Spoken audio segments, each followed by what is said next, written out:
Sir, আপনার জন্য আমি কি করতে পারি আমাকে বলেন, হুকুম করেন।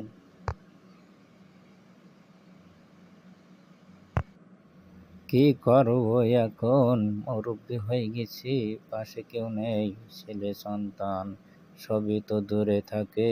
এখন তো তুই রোবট, তোকে আমার পাশে দিয়েছে আমার সময় কাটানোর জন্য, আমার দেখভাল করার জন্য। খুবই চিন্তা হচ্ছে, খুবই কষ্ট হচ্ছে আমার ওয়াইফের জন্য। সে যদি আজ আমার পাশে থাকতো কত না ভালো হতো আমার। আমাকে খেয়াল রাখতো, আমাকে ভালোবাসতো। দেখ না, আমার দুই সন্তান দূরে আছে, খোঁজ খবরও নেয় না, একটু ফোনও দেয় না। কি করি, বুড়ো বয়সে কি একা একা মরতে হবে? মাটি দেওয়ার কেউ নেই, তাই আমার কষ্ট হচ্ছে।